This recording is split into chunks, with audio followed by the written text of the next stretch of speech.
Welcome.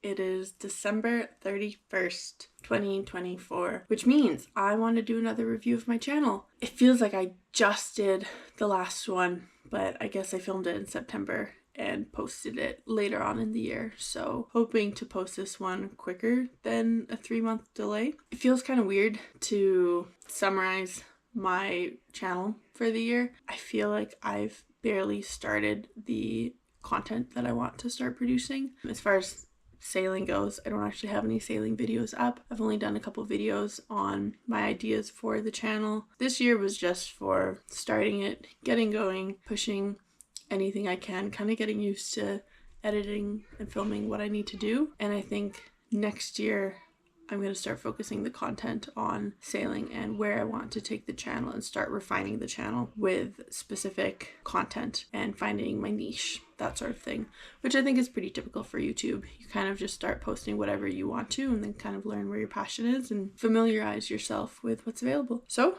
I'll do another review of my channel. I'm going to try not to say exciting so much this time if you watch that from my last one. And this will be the threshold that I will be entering 2025 in. So I think it's looking a bit different than the last time we were here, mainly to do with this number right here, 208 subscribers. That is how I'm going into the new year. That's amazing to me. I am really, really happy with that number. I do think a lot of it is friends and family, which is good on one hand because it's nice to have support from people who are encouraging you in your life. But if they're subscribed to your channel and they're not actually watching your content or interested in your content, then it does harm your channel, because ultimately all YouTube cares about is whether or not people are watching your content, whether or not you are bringing people to YouTube and keeping them on YouTube. So it's nice that people supported me and subscribed to the channel, but unless they're actually watching the content, I don't know if it's detrimental or not. But for the most part, these numbers have slowly been popping up because I've been posting shorts, and every short I post is about like 400 views, and maybe it'll bring in a subscriber. Every couple shorts it'll bring in a subscriber, so I think that's the majority of these numbers. But in the meantime, I broke over 200, which I'm very happy with. Otherwise, my published videos, I've got a lot more comments now on my channel. Some of it is just occasionally it's good engagement. Some engagement is just me and my mom, so that the comments can always improve. It's so fun to read the comments too. So if you are interested, like if you have any thought at all at any point watching a video, please just leave me a comment. I want to read them. I love reading them, and it goes so well for engagement. So if you ever have a thought, please just post it, just comment it. Even if it's a bad one, it'll just make me cry, but that's okay. I haven't done any posting and I haven't gone live on YouTube. I wonder if that's something that I want to, maybe that's something I'll get into this year. I'll set a goal for myself to go live at one point, maybe if I'm looking into something or just playing around on my computer. I'll try to do some posting, although I primarily do a lot of my posting to Instagram, so unless I just be recycling that content, I'm not really a big poster, but maybe, we'll see. You never know. My content, I've got, look at all these videos now. Last time I was here, I think I just had the trailer, which was about to go live, but I've got 6 full-length videos. This one is set to premiere. I have it scheduled for New Year's Day, so I have 5 active videos right now. Sorry, ignore the line. I know it's distracting. Internet's really bad here. So of my 5 videos, the first one started off really strong. I had 311 views on this one, 5 comments, and then when I launched the actual first episode, over 400 views on it, which was amazing. And then you can see the numbers have slowly started to dwindle, and I think there's a reason for that. So the first 2 are all about sailing. They've got a lot of promise of this big sailing idea, and I heavily pushed them. I advertised a lot on my Instagram page. I told friends and family about it. I did a couple of shorts hyping up the release of the video and linking to these videos, and I think that's why they did so well. 22 comments, I had a lot of support from people. 35 likes on my first episode one. The thumbnail, my sister makes all my thumbnails for me, and she made this one, and I think she did really well on it. It really emphasizes sailing, going around the world, learning to sail, and I think that's what people might have been drawn to. Whereas my next videos are kind of, I'll call them filler videos. Like, they were kind of more for me, purchasing the equipment, learning how to film, setting up angles, and it's just me goofing around at home trying to figure everything out. So it's not sailing content, and it's not necessarily what people are watching my channel for. It was really important to me though to film this and to have it documented so that I can go back and look on it. And same with this video, my third quarter of 2024 channel review. It's the exact same thing as this, just going over the numbers on the channel and reviewing everything. And again, it was really important to me that I see that, because even now, just with this, for my first ever review, I think I had 4 subscribers and 1 video, and now I've got over 200 subscribers. And who knows, if I work hard enough, who knows what the first one of 2025 will look like. You never know, and that's why it's really important for me to film these. So I've put these in different playlists. Like this one, I've put in an analysis playlist if anyone wants to look at the stats, and I put these into a YouTube playlist, and this one will go in a sailing playlist. So actual sailing content will have its own playlist, so people can look for what they're interested in. And I'm not expecting everyone to be interested in everything or watch everything. I think the most important thing for maintaining a channel and longevity is to stay passionate and stay interested in what you're doing, and this is a way that I stay engaged. So my shorts, I have, look at that, I've got 35 shorts scheduled and I have 128 in total. So quick math, what is that? I've like posted 85 already, just almost 90 I've posted already. You're probably wondering, wow, why'd you make so many shorts? How'd you make so many? These are all recycled from the last 2 years of Instagram reels that I have shared on my Instagram. I have simply taken them from my Instagram, regurgitated them, repackaged them, and spat them back out on YouTube. So none of the audios are trending sounds. Some of it is like details and captions, and YouTube doesn't have it in captions. Some of them don't make sense. Some of them have no context. But from what I read, it was really important to just get the content out and get into the algorithm and let YouTube know that you're consistently putting out videos and scheduling videos.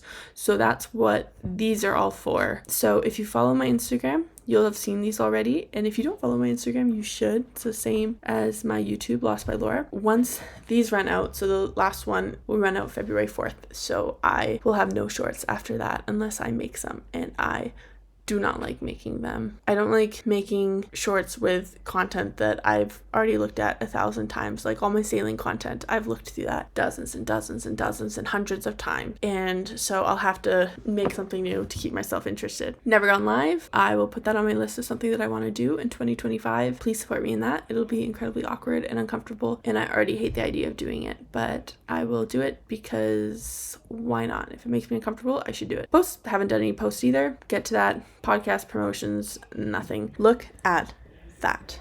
I'm so happy with these numbers. Everything is increasing. Watch time, views.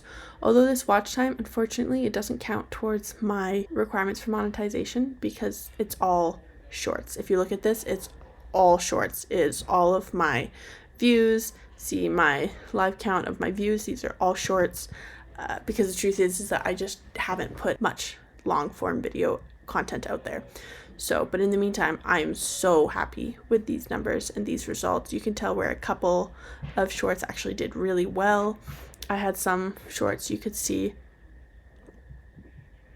that got 12,000 views. Oh my gosh, I haven't seen this yet. Wow, okay. So cool. See, this is a reel that I made back in 2022 and just putting it on here. So I've got 5 videos, almost 6, that have gone over 1,000 views. But for the most part, they all kind of do around 400 views. Wow, I actually haven't seen any of this before. Subscription status. Because I'm doing shorts, a lot of the views, they're not subscribed to me. But that's okay. Oh, interesting. Okay. Well, that's cool. That's actually better than what I expected. So 15% female, 85% male, which I kind of expected. That was very similar to what we had on Sea Saundering. The demographic in general on YouTube, I think, is very male driven, and sometimes that's just how it goes. I'm happy to have some female viewers. I hope to have more viewer age. Okay, 3%, 16.4% people my age, 20%, 35 to 45, under 20%, 45, 55, 21, 55 to 65, and almost 20% over 65. So a pretty even distribution there. Not appealing to the youths, but that's okay with me. I'd like to think of my content as not so much the fast consumption brain rot that they're looking for. That's not really my target audience, so it's fine. I do like these numbers though. I think it's a good spread.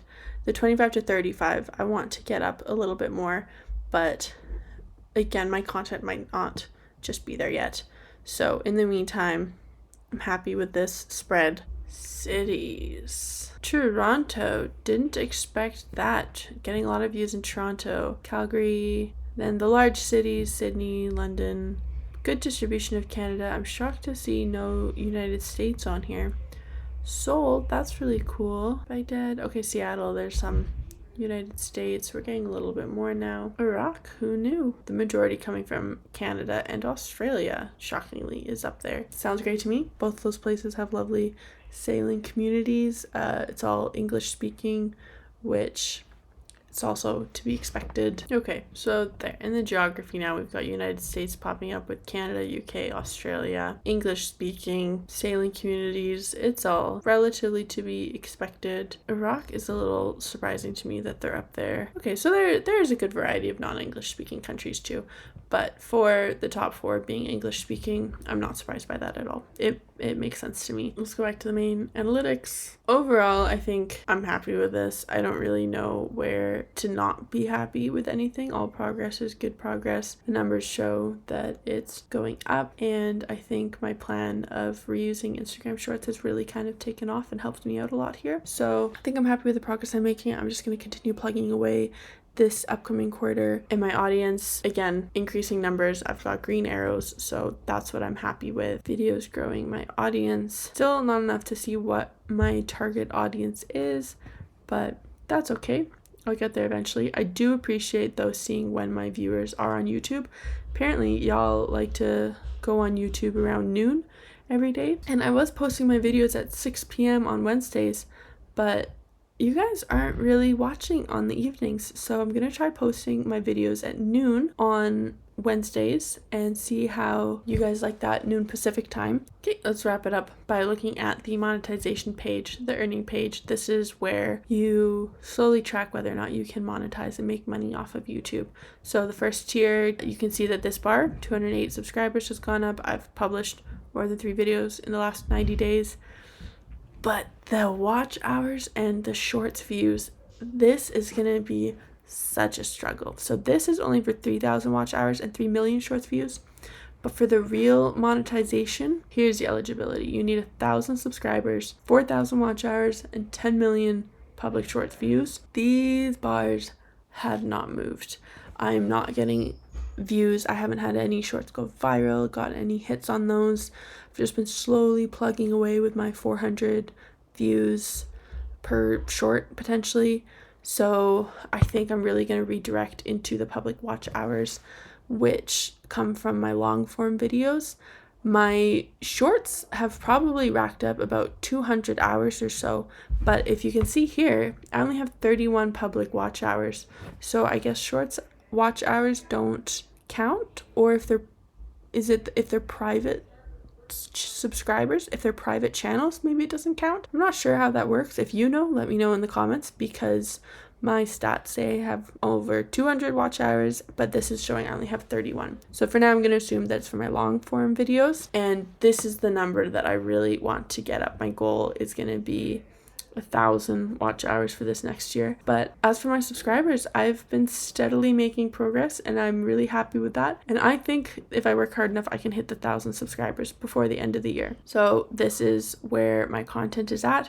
Overall, happy with the progress. I think this quarter did really well. I started learning things that were working for me and some things that weren't, and we'll see what the next one looks like. So that's my channel. That's where it's at. That is where I'm leaving things in 2024, and that is how I'm going into things in 2025. So for 2025, I don't know if this is too ambitious or not ambitious enough, but my goal is I would like to hit 1,000 subscribers in 1 year. That probably doesn't sound like a lot, but it could also sound like too much. It all depends on if the algorithm picks you up and if you get a hit, or if you have, like, all it takes is one good video, one successful piece of content to push your page out there. So I'm gonna say that my goal is to get 1,000 subscribers this year. Hopefully I have the content to back that up. I do have some exciting things coming up that I've filmed that are in the editing process that hopefully are the type of niche that people are looking for, that are interested in it. In terms of sailing, I want to do some more sailing this upcoming year. I want to film more either as crew doing day trips or go on another sailing, like an overnight sail this next year. I also want to go scuba diving this year, keep that up. I want to go to, I'm going to set a goal for 4 new countries, see if I can hit that. Although I am working full-time as an engineer at this time. Keep in mind, I'm very much living a full-time career life. So I also want to set some goals to be more consistent in posting videos. It's really important to kind of build up a backlog of videos, have those edited and ready to go and scheduled. I want to get more into scheduling my content, the long-form videos. I do need to make some shorts as well, but those just don't interest me as much as the long-form. So I do want to make a goal, 12 months of the year. I'll set a goal, 24 videos this year I want to make. If I'm consistent enough, that'll have to be pretty disciplined, but yeah, 1,000 subscribers, 24 videos, and my watch hours suck. So I know 4,000 is the threshold to get monetized, but like people who are putting out content full time, actually doing interesting stuff like sailing, it takes them 3-4 years to get monetized at 4,000 watch hours. So I think I would be lucky to hit 1,000. I think 1,000 is also incredibly ambitious. So I'll do my goal of 1,000 watch hours. Just keep it simple. 1,000 subs, 1,000 watch hours, 24 videos, 1 scuba diving trip, 1 overnight sailing trip. Those will be my goals. And I also want to make it a goal to reach out to sponsors, to look for sponsorship. That's something that's kind of scary to me. I feel very much full of imposter syndrome when I think about the idea of asking for sponsorship. But even if I don't get any sponsorship, it's good just to learn it and get in the habit of it. And I also shredded my sailing pants on this last trip, which I haven't posted a video about yet, but I do have some footage, so hopefully that is upcoming. But I don't have a sailing kit anymore, so I'm going to sew them and stitch them up. But in the meantime, that was kind of a reminder to me that I should be reaching out to different sponsoring opportunities and see if I'm able to provide them something in return. So those are my goals for this year. This is my summary of 2024. This is how I'm entering 2025. Big goals, and I'm just hoping to stay inspired, keep pushing content, keep enjoying this, enjoying what I'm doing, and I can't wait for what 2025 has in store. Hopefully there's some good sailing opportunities there.